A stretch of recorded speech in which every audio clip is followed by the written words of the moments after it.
we continue with the next presentation that will be Claudia Delgado. Her presentation on OceanTeacher Global Academy, delivering self-paced online ocean data management training. Claudia?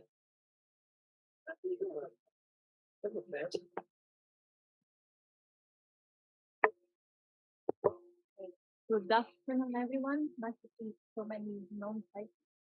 So I will be presenting the training course on ocean data management that was organized last year.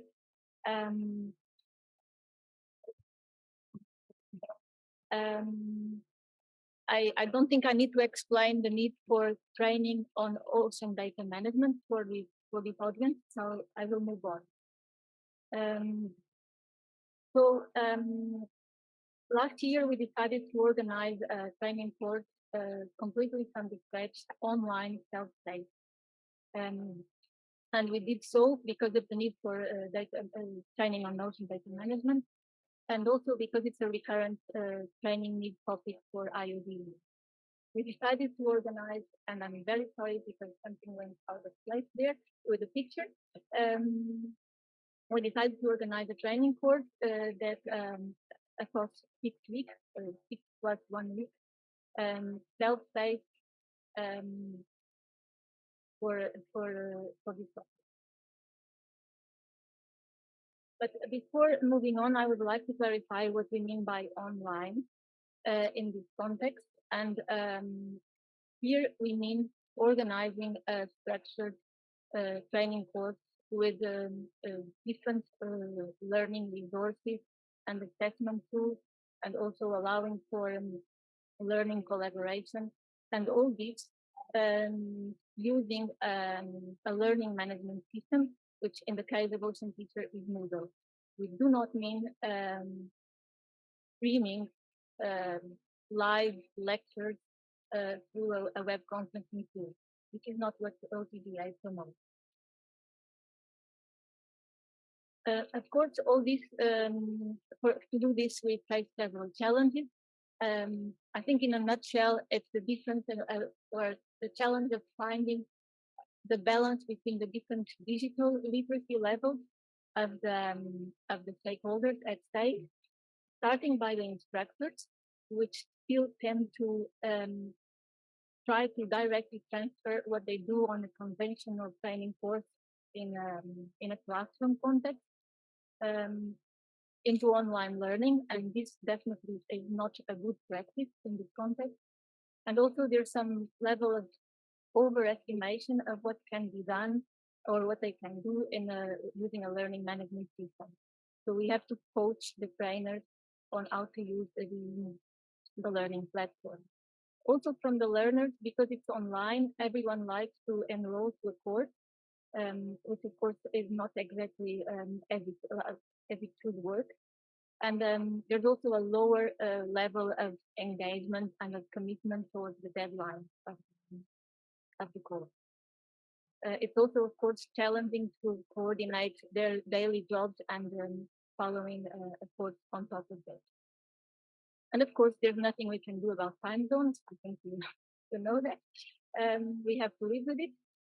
But we can do things like ensuring that the course content in the platform are light enough to avoid too many internet connectivity issues from the participants' point of view. We cannot deal with firewalls. We just inform people, and they have to deal and do what is needed about it. So what we did, and I'm really sorry because everything is just like presentation. So what we did was we completely revisited and restructured what our conventional training courses in the classroom and adapted to the online environment, making sure that we give just enough time for people to organize themselves around their daily jobs and following the courses, and making sure that there are opportunities for them to collaborate with the other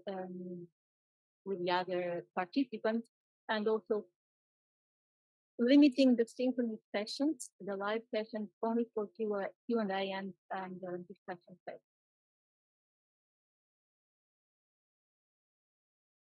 So what we came up with was a structured training course organized around modules, each module running for 1 week.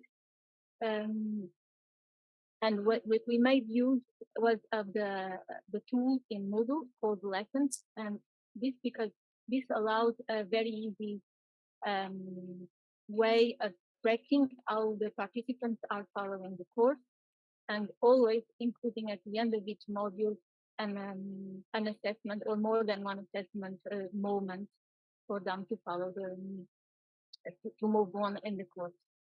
As I said, there were moments for interaction with the other participants and the tutors of the course. There were weekly live sessions of 1 hour, but in between they could always post their questions in the fora of the course.